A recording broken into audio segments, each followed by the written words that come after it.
말씀을 전할 때 먼저 한 얘기를 하나 들려드리고 그 말씀을 함께 나눴으면 합니다. 그 인디언들이 자신들의 아들들에게 베푸는 그 성인식에 대해서 읽어본 적이 있습니다. 인디언 소년이 13살이 가까워지면 그 독특한 성인식을 거행한다고 합니다. 우선 아들이 13살이 다 되어가면 아버지가 그에게 사냥하는 법, 또 정찰하는 법, 또 칼 쓰는 법, 또 낚시하는 법, 이렇게 생존에 필요한 여러 가지 방법들을 가르칩니다. 그리고 13살 생일날 저녁에 아버지는 아들을 데리고 숲속 먼 곳으로 데리고 갑니다. 지금까지 한 번도 가족을 떠나본 적이 없는 자기 아들을 저녁이 어둑해질 무렵 숲속으로 데리고 가는데 아무것도 보지 못하도록 눈 가리개를 하고 데리고 간다는 겁니다. 숲 깊은 곳으로 들어가서 이날 밤 소녀는 이제 눈을 가린 채 아주 먼 곳으로, 숲속 먼 곳으로 이제 옮겨지는 것이죠. 그곳에 머물면서 부모님과 약속에 의해서 일정한 시간이 지난 후에 눈 가리개를 풀었을 때 소녀는 울창하게 우거진 깊고 어두운 숲속에 홀로 버려져 있는 자신을 발견하는 겁니다. 숲속에 의도적으로 버림을 받게 된 거죠. 이제 아들은 그 기나긴 공포의 밤을 숲속에서 홀로 지새워야 했습니다. 나뭇가지가 스산하게 스칠 때마다 느닷없이 달려들 그 짐승들을 연상하고 두려워하죠. 짐승이 우는 소리가 들리면 혹시라도 금방 그 어둠 속에서 짐승이라도 뛰쳐나올 것 같은 그런 두려움을 온몸으로 느끼면서 그러면서 견뎌냅니다. 바람이 불면 더욱 불길한 예감에 사로잡히죠. 너무나 무서운 밤을 보내게 됩니다. 그런데 그 영원한 끝나지 않을 것 같던 그 밤이 몇 시간이 지나면 불현듯 한 가닥 성광이 새벽을 깨우고 숲속을 비춰오는 것을 봅니다. 마침내 아들은 그 주위를 둘러보면서 꽃을 보고 나무를 보고 길을 보게 됩니다. 그때 소녀는 숲속 몇 미터 떨어진 곳에서 활과 화살을 들고 서 있는 한 남자를 발견하고 놀랍니다. 그 사람은 바로 그 소년의 아버지였습니다. 아버지는 거기에서 아들과 함께 온 밤을 함께 지샌 것입니다. 아들은 혼자 두려워하고 혼자로 생각했지만 그 소년은 혼자가 아니었습니다. 아버지가 계속 그를 지켜보고 보호하고 거기에 함께 있었던 거죠. 여러분, 이것이 바로 에스겔서의 메시지입니다. 에스겔서는 크게 두 부분으로 나눌 수가 있습니다. 앞부분, 뒷부분은 나눌 수 있는데 그 앞부분에는 에스겔서 1장부터 32장까지고 그 나머지 그 둘째 부분은 33장부터 마지막 48장까지라고 할 수가 있습니다. 1장부터 32장까지의 메시지는 여호와가 거기에 계시지 않는다라는 것입니다. 적어도 이스라엘 백성이 그렇게 느끼고 있다는 겁니다. 하나님이 없다, 하나님이 안 계신다라는 거죠. 그들은 하나님의 심판을 경험하고 이스라엘의 몰락하는 과정을 지켜보고 있었던 것입니다. 그런데 33장부터 48장까지의 메시지는 여호와가 거기에 계시다라는 것입니다. 이것이 두 번째 메시지입니다. 이 두 번째 부분에서 이스라엘의 회복을 예언하죠. 다시 이스라엘이 어떻게 일어나는가 하는 모습을 보여주고 있습니다. 이 결정적인 이 예루살렘의 함락과 몰락에 대한 메시지가 에스겔서 33장 21절에 보고가 됩니다. 이렇게 말씀합니다. 우리가 사로잡힌 지 12째 해 10째 달 5째 날에 예루살렘에서부터 도망하여 온 자가 내게 나와 말하기를 그 성이 함락되었다 하였는데, 사로잡힌 지 12째 해 그리고 10째 달 5날, 5번째 날, 그때 이스라엘의 심장이 함락됩니다. 예루살렘 성이 완전히 적의 수중에 떨어집니다. 다시 일어설 수 없는 비참한 종말입니다. 이스라엘의 마지막이죠. 이스라엘의 멸망이었습니다. 그런데 이것이 이스라엘의 마지막은 결코 아니었습니다. 왜냐하면 이어서 예루살렘 회복에 대한 하나님의 자비로운 은총의 메시지가 전달되었기 때문에 그렇습니다. 에스겔서 36장 33절 말씀해 보면 시온 땅의 회복을 예언해 주고 계십니다. 주 여호와께서 이같이 말씀하셨느니라. 내가 너희를 모든 죄악에서 정결하게 하는 날에 성읍들의 사람이 거주하게 하며 황폐한 것이 건축하게 할 것이즉, 황폐하고 황무해진 그 땅이 다시 건축될 것이고 사람들이 다시 모여 살게 될 것이다. 그렇게 회복이 되어질 것이다 선언하고 계십니다. 그리고 이 회복의 절정으로서 예루살렘 성이 다시 재건되었을 때 하나님은 그 도시에 새로운 이름을 허락하십니다.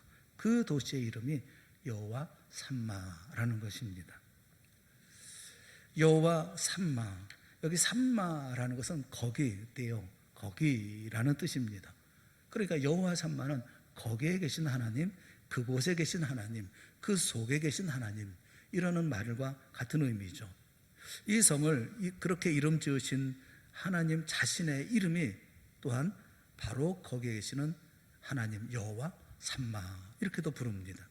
우리 그곳에 계신 하나님, 우리가 머무른 바로 거기, 그러니까 우리가 살아왔던 모든 인생의 바로 그 자리, 거기에 여호와 삼마의 하나님, 거기에 함께 계셨던 그곳에 계셨던 하나님에 대해서 말씀하고 있죠. 과거와 현재와 미래에 계신 하나님, 과거의 내 자리, 현재의 내 자리, 그리고 미래의 내 자리에 여전히 계실 하나님, 그 하나님을 얘기할 때 여호와 삼마의 하나님, 이렇게 말씀을 하고 있는 겁니다. 사랑하는 성도 여러분, 우리는 며칠 전에 추석 명절을 보냈습니다. 부모님을 뵙고 또 일가 친척을 만나서 서로의 안부를 전하고 또 함께 기뻐하고 함께 즐거워하고 함께 감사하는 날이 추석 명절이죠. 그런데 올해 명절은 뭐 그리 즐겁지도 그리 기쁘지도 않은 그런 명절이 되어져 버리고 말았습니다.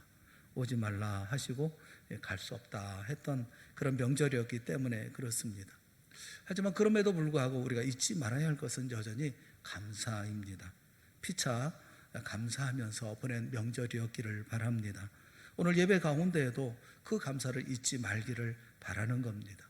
하나님 앞에 과거에 베풀어 주신 은혜와 은총에 감사하고, 그리고 현재 베풀어 주고 계시는 은혜와 그 사랑에 감사하고, 또 미래 베푸실 놀라운 은혜에 감사하며 예배하는 우리 모두가 다 되어질 수 있기를 주님의 이름으로 축원합니다. 왜냐하면 여호와 하나님은 여호와 삼마의 하나님이시기 때문에 그렇습니다. 과거에 거기에도 계셨고 현재 여기에도 함께 계시고 미래에 거기 바로 거기에도 함께 계시는 하나님이시기 때문에 그렇습니다. 우리가 추석 명절을 보내면서 감사에 대해서 우리가 좀 생각을 해보려고 하는 거예요. 감사의 조건을 헤아리는 여러 가지 이유가 있겠지만 저는 무엇보다도 여호와 삼마의 하나님의 의미를 우리가 함께 살펴보면서 우리 인생 가운데 미래를 바라보고 소망을 가지고 감사하고 기뻐하는 삶이 왜 반드시 있어야 할 것인가 하는 것을 생각을 해보려고 하는 것입니다. 과거, 현재, 미래의 하나님을 같이 생각을 해보려고 그래요. 첫째, 우리가 생각해 보려고 하는 것은 하나님은 과거에도 거기 계셨던 하나님이셨다라는 것입니다. 과거에도 함께 계셨던, 거기에 계셨던 하나님. 맥스 루케이도라는 목사님이 썼던 하나님이 당신의 이름을 부르실 때라는 책을 보면 첫 장에 자신의 일화를 소개를 하고 있어요. 그의 아내 데날리는 골동품을 몹시 좋아한다고 합니다. 그래서 시간이 나면 골동품을 이렇게 찾아보고 살펴보고 또 그런 것을 즐거워한다고 그래요. 아내가 골동품 이제 상점을 찾아가서 또 골동품을 만지작거리고 그러고 있는 동안에 찾아본 것을 보면서 이렇게 행복해 하는 동안에 자신은 아이들을 돌봐주곤 했다고 그래요. 그날도 아이들에게 골동품을 눈으로만 보고 손으로 만지지 말라 이렇게 신신당부하고 아이들도 이렇게 돌아다니면서 이제 골동품을 보게 하고 자신은 라이프 잡지 몇 권을 이제 챙기고 난 후에 푹신푹신한 그 흔들 의자에 앉아서 책을 보고 있었다고 합니다. 그런데 바로 그때 어디선가 음악이 들려왔어요. 아름다운 피아노 선율 그 소리가 들려왔습니다. 리차드 로저스와 오스카 해머스타인 주니어가 합작해서 만든 사운드 오브 뮤직이라고 하는 그런 음악이 들려왔어요. 건반을 치는 연주자의 놀라운 연주 속에 영화 속의 장면들, 그 언덕이 다 되살아났습니다. 궁금하잖아요. 누가 연주하나 보려고 피아노 쪽으로 고개를 돌렸는데 아무도 보이지 않더라 합니다. 자리에서 일어나서 가까이 가서 이렇게 가면서 보니까 낡은 업라이트 피아노였는데 가구들 사이로 피아니스트의 작은 등을 보고 깜짝 놀랐습니다. 꼬마였기 때문에 그렇죠. 몇 걸음 더 다가가서 보니까 꼬마의 머리카락이 보였습니다. 짧고 귀여운 금발이었습니다. 화들짝 놀랐습니다. 왜냐하면 그 아이는 자신의 딸이었기 때문에, 안드레아였기 때문이었습니다. 7살 된 자신의 딸이 피아노 앞에 앉아 있었던 겁니다. 그 아이의 조그만 손이 건반 위를 춤추듯 오르락내리락 하는 모습에 경악하지 않을 수가 없었습니다. 이런 엄청난 재능이 어디 숨어 있다가 이제서 나타난 걸까? 역시 그 아버지의 그 딸, 이렇게 생각하면서 좀 더 가까이 다가가서 보니까 진짜 이유를 알 수가 있었습니다. 그것은 딸이 치고 있는 업라이트 피아노는 자동 피아노였던 것입니다. 자동 피아노가 혼자서 연주하고 있었던 거죠. 딸은 건반을 치는 게 아니라 그냥 따라가고 있었던 겁니다. 건반이 올라가면 올라가는 대로, 내려가면 내려가는 대로 딸의 손가락이 재빨리 그 위를 치는 시기였습니다. 하지만 딸의 작은 얼굴에는 온통 웃음꽃이 활짝 피어 있었습니다. 딸의 눈이 신나게 춤을 추고 있었습니다. 딸이 그토록 행복해하는 이유는 뻔했습니다. 젓가락 행진곡이나 치려고 피아노 앞에 앉았는데 사운드 오브 뮤직을 치게 되었으니 흥분할 만도 하지 않았겠습니까? 더구나 실수할 염려도 전혀 없습니다. 딸보다 더 뛰어난 존재가 건반을 통제하고 있으니 틀릴 염려가 전혀 없었기 때문에 그렇습니다. 딸은 원하는 대로 마음껏 연주를 할 수 있었던 것이죠. 사랑하는 여러분, 이게 남의 얘기는 아니지 않습니까? 우리는 인생 살면서 우리가 할 수 있는 거, 우리가 유일하게 잘할 수 있는 거, 우리가 제일 잘 칠 수 있는 거, 젓가락 행진곡이나 쳐보려고 건반 앞에 앉았습니다. 그런데 뜻밖의 노래를 치게 된 것이 아닙니까? 더없이 아름다운 노래를 치게 되어졌던 거죠. 우리의 몸이 건조한 멜로디가 환상적인 선율로 바뀌어져서 울려 나갔던 것은 우리의 지난 시간들이 아니었습니까? 여러분, 우리가 삶을 살아갈 때 우리의 능력을 가지고, 우리의 힘을 가지고, 내가 할 수 있는 역량을 가지고, 그리고 내가 할 수 있는, 내가 가지고 있는 모든 것을 가지고 얼마나 인생을 살 수 있을 것이라고 여러분 생각하셨습니까? 그럼에도 불구하고 오늘까지 이와 같은 인생을 살 수 있었던 이유가 뭡니까? 거기에 누가 계셨던 것입니까? 여호와 삼마의 하나님, 거기 계시는 하나님, 그 하나님이 함께 계셨기에 우리는 이렇게 인생을 살아온 것이 아니겠어요? 우리가 절망하고 있을 때 거기에 나 혼자 절망하고 있었던 것이 아니라 우리 주님이, 우리 하나님이 함께 하셨습니다. 우리가 분노하고 있을 때 거기에 하나님이 함께 하셨습니다. 우리가 사기를 당해서 억울해하고 있을 때 거기에 하나님이 계셨습니다. 우리의 마음도 몸도 지쳐서 모든 것을 포기하고 싶었을 때 그때에 우리와 함께 거기 계셨던 분은 하나님이셨습니다. 너무 아파 죽고만 싶었던 그때에 거기 그 자리에 하나님은 함께하고 계셨던 것입니다. 몸살이 처지도록 뼛속까지 추운 외로움에 몸을 떨었을 때에도 거기에 나와 함께 계셨던 분은 우리 주님 하나님이셨습니다. 우리와 늘 항상 함께 하셨던 그 하나님, 아무도 없는 인생의 들에 홀로 버림받았다고 느꼈을 때에도 주님은 나와 함께 하셨던 것입니다. 여러분 꼭 기억하십시오. 하나님은 여호와 삼마의 하나님, 우리와 그곳에 함께 거하시는 거기에 계시는 하나님이신 것입니다. 이스라엘이 경험한 가장 어두운 과거는 어떤 과거였을까요? 말할 것도 없이 애굽 땅에서의 종살이, 그리고 70년 바벨론 포로 생활이었을 것입니다. 오늘 우리가 읽었던 에스겔서의 배경은 바로 이 바벨론 포로 생활입니다. 하루 이틀이 아니라 70년의 노예 생활, 그 노예 생활을 가만 상상해 보십시오. 대한민국 모든 국민이 가위바위보를 해도 일본한테는 져서는 안 된다. 왜 그런 생각을 갖습니까? 이런 격렬한 감정을 갖는 이유는 뭡니까? 일제 36년의 치하 때문에 그렇죠. 36년이 일본한테는 져서는 안 된다. 어떤 것도 가위바위보도 져서는 안 된다라는 이런 감정을 갖게 만들었어요. 코로나19가 과연 얼마나 계속될까요? 그래봐야 1년이나 2년 그 정도 아니겠어요? 그런데 70년입니다. 그것도 이민 생활이 아니라 노예 생활입니다. 그래서 하나님의 놀라운 역사로 이스라엘이 자유의 몸이 되었을 때 이스라엘은 그 간격을 이렇게 노래합니다. 시편 120편 1절에 보면 여호와께서 시온의 포로를 돌려보내실 때에 우리는 꿈꾸는 것 같았도다. 꿈꾸는 것 같았도다. 꿈꾸는 것 같았도다라는 말이 어떤 말이냐 하면 일종의 이런 말과 같아요. 대학 입시를 봤어요. 대학 입시를 봤는데 조마조마하고 그 결과를 기다리고 있습니다. 그런데 마침내 창이 확 열리면서 이 합격자 발표가 나는, 그래서 그 합격자 발표를 아주 조심스럽게, 아주 마음이 두근거리고 아주 이렇게 두려운 마음으로 열어봤을 때 거기에 축하합니다, 합격입니다 라는 말을 봤을 때 느끼는 느낌, 안심, 그 평안함, 그 모든 두려움이 사라지는 그것이 바로 여기 꾸는 것 같았도다 라는 말의 의미예요. 시편 126편 3절에 그래서 그들은 이렇게 찬양합니다. 여호와께서 우리를 위하여 큰 일을 행하셨으니 우리는 기쁘도다, 기쁘도다. 이런 감격이 우리의 과거에도 있었죠. 그것은 바로 구원의 사건이었습니다. 구원 이전의 경험을 성경은 노예 생활이라고 말씀을 해요. 예수님은 요한복음 8장 33절에 죄를 범하는 자마다 죄의 종이라, 죄의 종이라 말씀하셨습니다. 예수님이 십자가에서 우리의 죄를 담당하시고 죽으신 사건을 우리는 구속의 사건이라고 부릅니다. 구속이라는 의미는 죄의 값을 치르고 죄의 값을 주고 우리를 자유하게 하셨다는 뜻이에요. 예수님이 우리의 죄의 값을 치르시고 그래서 우리를 자유롭게 노예의 자리에서, 종의 자리에서, 죄된 자리에서, 원수된 자리에서 자녀의 자리로, 자유의 자리로, 그리고 거룩한 자리로 우리를 옮겨주셨다라는 겁니다.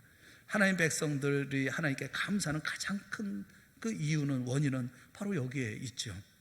우리의 구원을 위해서 예수님이 십자가에서 죽으신 일, 이 위대한 사랑, 그 크신 희생으로 인해서 우리 옛날 이스라엘 백성들처럼 오늘 우리는 노래하는 겁니다. 여호와께서 시온의 포로를 돌려보내실 때 우리는 꿈꾸는 것 같았도다. 우리 인생의 가장 어두운 밤, 우리가 주님을 몰랐을 때에도, 우리가 죄의 포로가 되어 신음하고 아파할 때에도 우리와 함께 고통하시고 우리의 구원을 계획하시고 준비하셨던 자비의 하나님이셨습니다. 출애굽기 3장 7절에 있는 말씀을 보면 애굽에 이스라엘 백성들이 있을 때 하나님이 어떻게 하셨는가 하는 것을 말씀해 주고 있어요. 내가 애굽에 있는 내 백성들의 고통을 분명히 보고 그들이 그들의 감독자란 말미암아 부르짖음을 듣고 그 근심을 알고.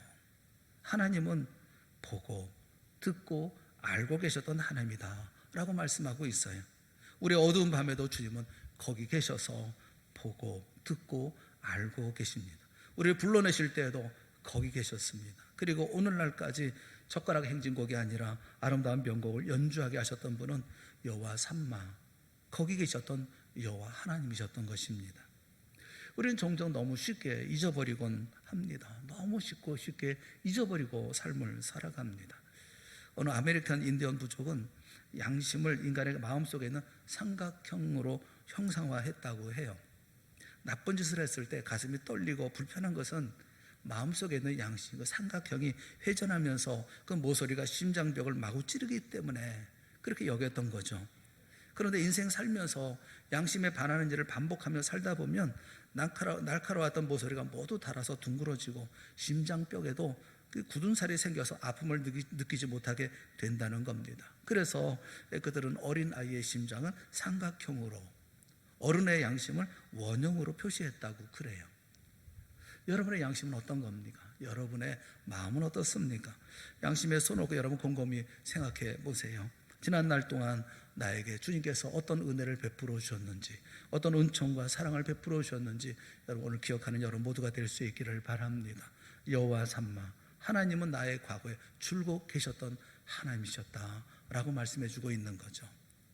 그리고 두 번째, 현재에도 여기 계시는 하나님이십니다. 구원의 사건이라고 하는 것은 하나님의 자녀들의 경험한 가장 위대한 사건임을 부인할 사람은 아무도 없습니다. 그런데 그것이 신앙 여정의 마지막은 아니에요. 구원은 우리의 마지막이 아니라 오히려 구원 신앙의 여정의 진지한 시작인 거죠. 그런데 성경은 말씀하기를 우리가 걸어가는 신앙의 여정에는, 앞으로 걸어가야 하는 모든 신앙의 여정에는 여전히 세상 사람들이 경험하는 동일한 고난의 경험이 우리를 기다리고 있다라고 가르쳐 주십니다. 그래서 우리는 종종 이런 감당하기 어려운 고난에 직면할 때마다 우리는 부르짖기도 하죠. 뭐라고 부르짖습니까? 주님, 어디에 계십니까? 도대체 어디에 계시는 겁니까? 뭘 하고 계시는 겁니까? 묻게 됩니다.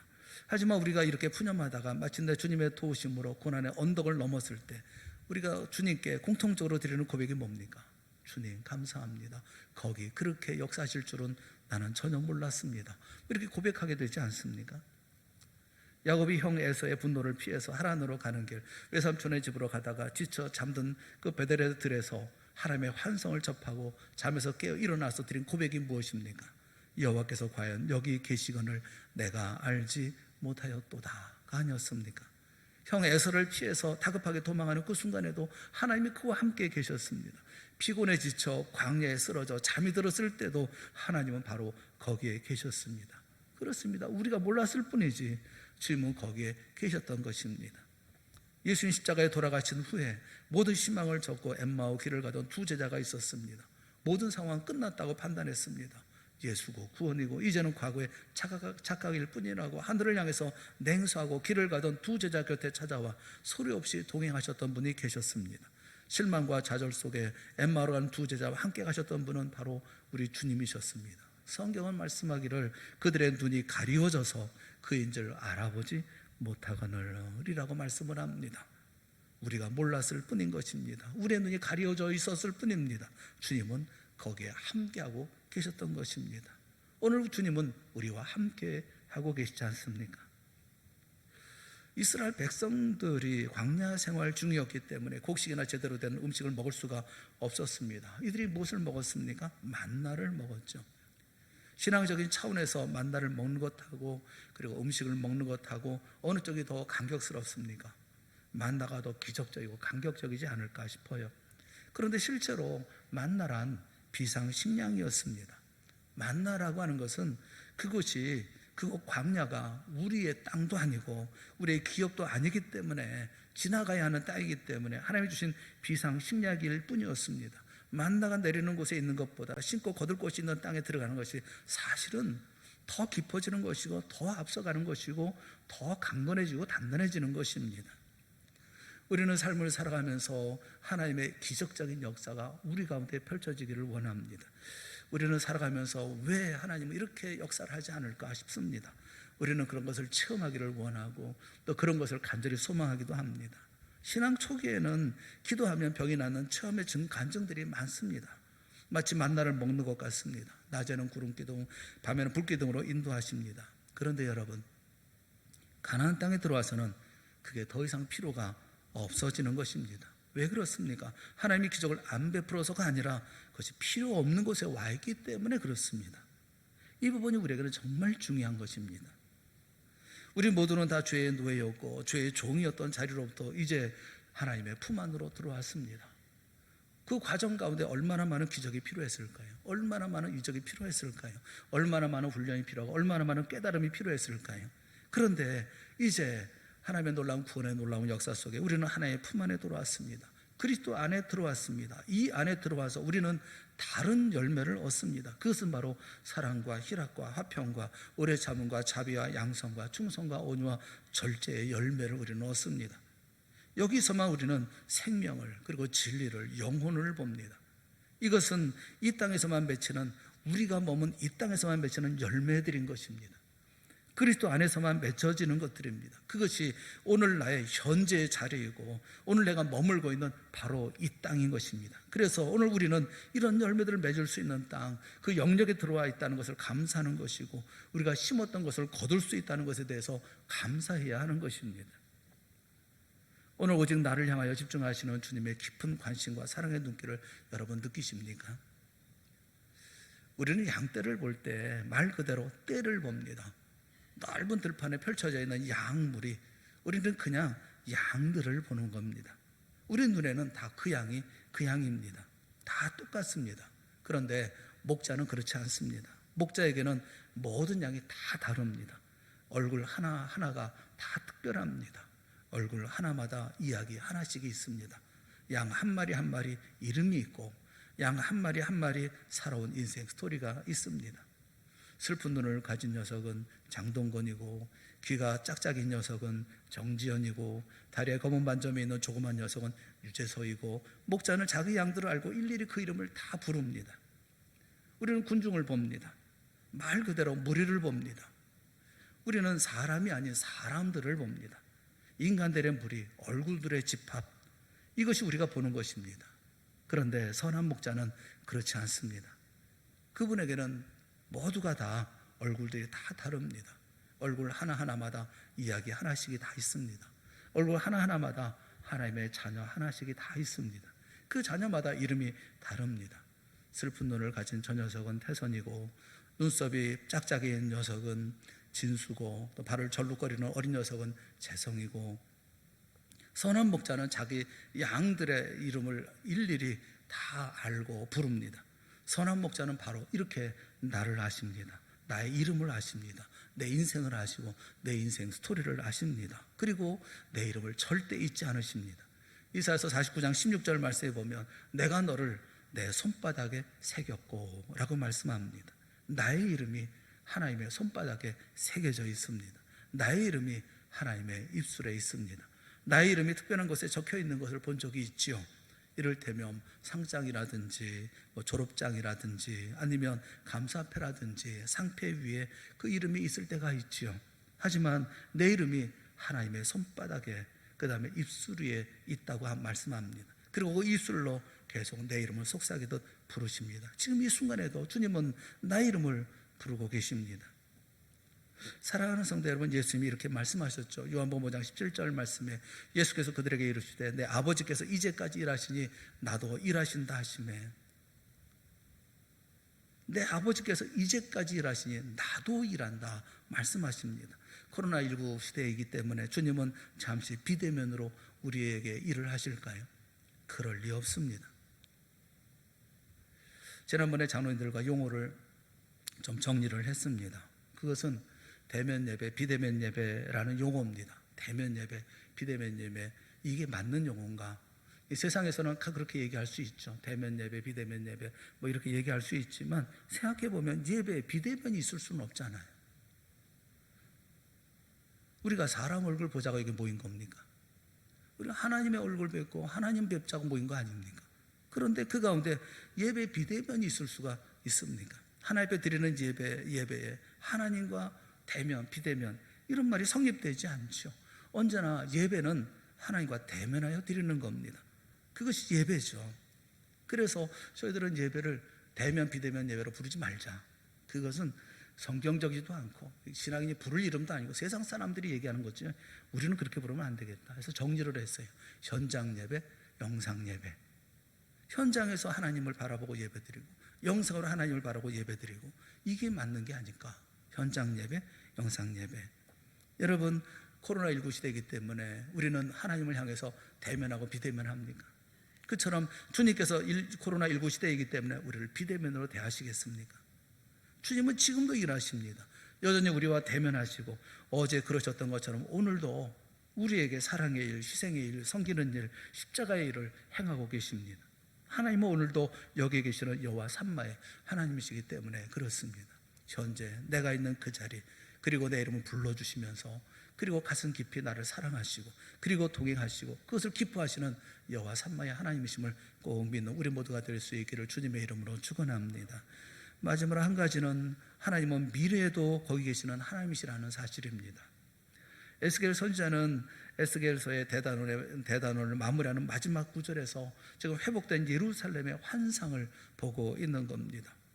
이 환상, 이 도시의 영광은 단순히 그 도시의 큰 사이즈, 그 둘레 길이만, 성의 둘레 길이만 9km에 달하는 그 큰 넓은 이 예루살렘 성의 사이즈를 보고 이 도시의 영광을 얘기하고 있는 게 아니에요. 이 에스겔이 얘기하고 있는 이 성의 영광은, 이 도시의 영광은 하나님의 충만하시고 완전하신 임재가 이 도시의 영광이라는 것을 우리에게 말하고 있는 겁니다. 여호와 삼마 하나님이 그곳에 임재하시고 거기에 충만히 거하시는 그것이 바로 예루살렘, 미래에 우리에게 보여주는 예루살렘의 환상인 거예요. 이 도시는 궁극적으로 하나님이 자기 백성들을 위해 준비하신 새 예루살렘의 그림자였다고 하는 것을 우리는 꼭 기억을 해야 합니다. 그래서 이 구절의 연결점은 요한계시록 21장입니다. 요한계시록 21장 1절 2절 말씀 우리 한번 다 같이 읽어봤으면 좋겠어요. 다 같이 봅시다. 시작. 또 내가 새 하늘과 새 땅을 보니 처음 하늘과 처음 땅이 없어졌고 바다도 다시 있지 않더라. 또 내가 보매 거룩한 성 새 예루살렘이 하나님께로부터 하늘에서 내려오니 그 준비한 것이 신부가 남편을 위하여 단장한 것 같더라. 계속 이어지는 그 3절에 보면 이 새 예루살렘 성, 영원한 나라 천국의 본질에 대해서 설명을 합니다. 내가 들으니 보좌에서 큰 음성이 나서 이르되 하나님의 장막이 사람들과 함께 있음에 하나님이 그들과 함께 계시리니 그들은 하나님의 백성이 되고 하나님이 친히 그들과 함께 계셔서 그리고 우리의 모든 눈물을 씻어주시고 모든 것을 새롭게 하신 새 하늘 새 땅에서 눈물도 사망도 애통함도 곡하는 것도 없이 영원토록 거하게 하시겠다고 약속하십니다. 천국의 본질, 천국의 영광, 새 예루살렘, 예루살렘 성 여호와 삼마의 그 영광은 바로 하나님의 충만하시고 완전하신 임재를 우리에게 말씀해 주고 있는 거예요. 그래서 여호와 삼마의 곳은 어린 양과 사자가 함께 뛰놀고 젖 먹는 아이가, 어린아이가 독사굴에 손을 집어넣어도 물리지 않는 곳입니다. 다시는 상처받지 않을 것이고 다시는 우울증이나 정신분열증이나 알코올 중독이나 피해 망상증으로 고통받지 않을 것입니다. 다시는 가정의 행복을 빼앗기지 않을 것이고 자녀로 인해서 비통해하지 않을 거예요. 주님은 자신이 죽게 될 것을 말씀하시면서 이렇게 말씀하셨어요. 요한복음 14장 2절 3절 말씀에 보면 내 아버지 집에 거할 곳이 많도다. 그렇지 않으면 너에게 일러 쓰리라. 내가 너희를 위하여 거처를 예비하러 가노니 가서 너희를 위하여 거처를 예비하면 내가 다시 와서 너희를 내게로 영접하여 나 있는 곳에 너희도 있게 하리라. 요한복음 14장 2절 3절에 있는 이 말씀은 장례식에서 보통 많이 우리가 말씀을 전하는 그런 말씀이기도 합니다. 세상의 장례는 슬픔입니다. 눈물입니다. 침울합니다. 비통합니다. 한숨이 있고 허무와 탄식이 있는 곳입니다. 그런데 주님은 너희는 마음에 근심하지 말라 이렇게 말씀하십니다. 그러면서 내 아버지 집에 거할 곳이 많도다. 내가 너희를 위하여 거처를 예비하러 가노니 라고 말씀합니다. 이 말은 신랑이 신부에게 하는 약속입니다. 양가의 허락을 받고 집으로 돌아가서 신부가 머물 보금자리를 만들겠다, 짓겠다라는 것입니다. 거처를 예비하겠다는 것입니다. 예수님이 이제 죽으러 가십니다. 이제 죽으러 갈 것에 대해서 말씀합니다. 예수님은 장례식장에서 지금 결혼식 얘기를 하고 계시는 것입니다. 눈물과 절망과 황망함 속에 있는 이들에게 결혼식 못지않은 소망과 희망과 기대와 그리고 설렘을 불어넣고 계시는 것입니다. 주님의 관점으로 보자면 무덤에 가는 길도 결혼 행진만큼이나 감격스러운 그런 장면이기 때문에 그렇습니다. 우리의 결혼식은 기쁨과 흥분의 시간들입니다. 웨딩드레스와 케이크와 청첩장, 피로연, 또 집안이 들썩들썩거릴 정도입니다. 그런데 예수님은 장례식도 마찬가지라고 말씀합니다. 둘 다 새로운 시대, 새로운 신분, 새로운 가정이 시작되었음을 축하하는데 목적이 있기 때문에 그렇습니다. 신랑이 신부와 팔짱을 끼고 걸어 나간다는 점도 똑같습니다. 장래 신랑은 예수입니다. 내가 다시 와서 너희를 내게로 영접하여. 주님의 부활이 이 약속의 확증이었던 거죠. 하나님이 우리에게 이처럼 여호와 삼마의 하나님이셨기에 과거에 거기 계셨고 현재 함께 계시고 미래에 계실 것이기에 오늘 우리는 하나님 앞에 마땅히 감사를 드려야 하는 것입니다. 주님께서 우리에게 설명하고 계시는 미래의 날들은 복된 날들이요 결혼식과 같은 감격의 날들이요 설렘의 날들임을 우리에게 말씀해 주고 계시는 거예요. 이것이 바로 여호와 삼마의 하나님, 여호와 삼마, 하나님께서 거기에 계시는 하나님이라는 것을 우리에게 계속 누누이 말씀하고 계시는 것이죠. 바벨론 포로 70년이 끝나고 돌아와서 그들이 머물 수 있는 그곳이 어디입니까? 여호와 삼마의 예루살렘 성입니다. 이 땅의 모든 고난, 모든 곤욕 속에서 이 모든 것을 마치고 우리가 머물 곳은 어디입니까? 여호와 삼마의 그 예루살렘 성인 것이죠. 주님이 함께 계시고 충만 임재하여 계시는 그곳에 우리가 있게 되어질 것을 말씀하고 있습니다. 과거에도 여전히 그러하셨고 현재도 그러하시고 앞으로도 그러하실 하나님. 감사라는 것은 단순하게 하나님 우리에게 먹을 것을 주시고 우리를 지켜주시고 우리에게 입을 것을 주신 것에 대한 감사하는 이것만이 감사가 아닙니다. 안 주셨으면 감사 안 하겠습니까? 올해는 사업도 안 됐고 별 소득도 없고 더구나 코로나19 때문에 꼼짝도 못했으니까 감사할 것이 없다? 그렇지 않습니다. 과거와 현재와 미래 이미 베푸시는 은혜와 받고 있는 은혜 그리고 앞으로 받을 은혜를 생각하면 우리는 감사하고 설렘을 가지고 오늘의 삶을 살게 되어지는 것이 아니겠어요? 마지막으로 한 사람만 더 생각을 해보려고 그래요. 바울을 좀 생각해 보죠. 우리가 비슷한 사람이니까 바울을 생각해 봤으면 해요. 바울은 길리기아 다소에서 디아스포라 유대인으로 태어났지만 전통 유대인답게 난지 8일 만에 할례를 받았을 만큼 혈통상으로는 다른 피가 섞이지 않은 순수 히브리인이었습니다. 율법으로는 바리새인이었고 또 젊어서는 또 완장을 차고 강목을 들고 이념의 적들을 사냥하러 다니는 열성분자였습니다. 왕년에 이런 화려한 이력을 가지고 있는 것에 대해서 사도 바울이 나중에 어떻게 평가합니까? 그런 과거의 모든 삶이 전혀 나에게는 도움이 안 된다, 이렇게 선언해요. 더 심하게 표현하면 배설물이다, 이렇게 얘기를 합니다. 빌립보서 3장 8절에 보면 이렇게 말씀하고 있는데, 모든 것을 해로 여김은 내 주 그리스도 예수를 아는 지식이 가장 고상하기 때문이라. 내가 그를 위하여 모든 것을 잃어버리고 배설물로 여김은 그리스도를 얻고 그 안에서 발견되려 함이니. 여기 보면 해가 된다, 그리고 얻었다라는 단어가 있어요. 해라는 그 제미아라는 단어와 그 얻었다는 유익하다고 하는 케르다이노라는 이 단어는 상업용어입니다. 그러니까 장부를 기록할 때 대차 대조표에 등장하는 손실과 이익이라는 항목이죠. 바울이 그러니까 계산기를 두들겨 보았다는 겁니다. 두들겨 보니까 그 화려했던 자신의 경력이 옛날에는 순익인 줄 알았는데 따지고 보니까 오히려 심각한 손실이었다는 겁니다. 그러니까 자신은 마이너스 인생을 살았다는 거예요. 앞으로도 기대할 것 없는 그런 인생이라는 겁니다.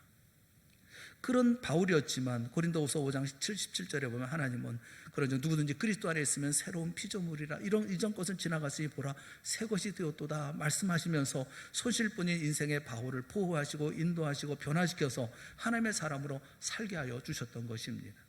그래서 바울이 결단하죠. 빌립보서 3장 13절 14절 말씀에 보면, 형제들아 나는 아직 내가 잡은 줄로 여기지 아니하고 오직 한 일, 즉 뒤에 있는 것을 잊어버리고 앞에 있는 것을 잡으려고 표대를 향하여 그리스도 예수 안에서 하나님이 위해서 부르신 부름의 상을 위하여 달려가노라. 그는 그렇게 고백을 합니다. 사랑하는 성도 여러분, 하나님이 원하시는 것은 과거나 현재나 미래나 언제나 우리와 함께 하시는 거예요. 한편 또 우리는 하나님이 계셔야 정상적인 삶을 살 수가 있는 것입니다. 인간의 문제는 인간의 능력으로 해결되지 않습니다. 인간들끼리 아무리 회의를 하고 연구를 해도 인간의 문제는 해결되지 않습니다. 우리가 정상적인 삶을 살려고 하면 하나님의 온전한 능력이 함께 있어야 합니다. 10,000kW짜리가 있어야 가동되는 그런 기계에 100V짜리 그 전류를 아무리 넣고 조작을 해도 기계는 정상적으로 가동이 되지 않는 것 아니겠어요?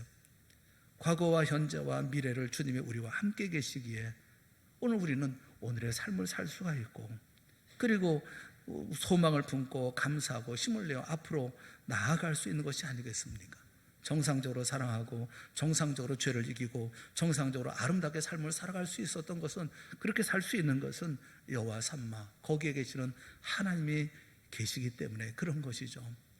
사랑하는 여러분, 어렵고 힘든 시절이지만 그러나 그때라 할지라도 오직 믿음으로 살아가는 우리 모두가 될 수 있기를 바랍니다.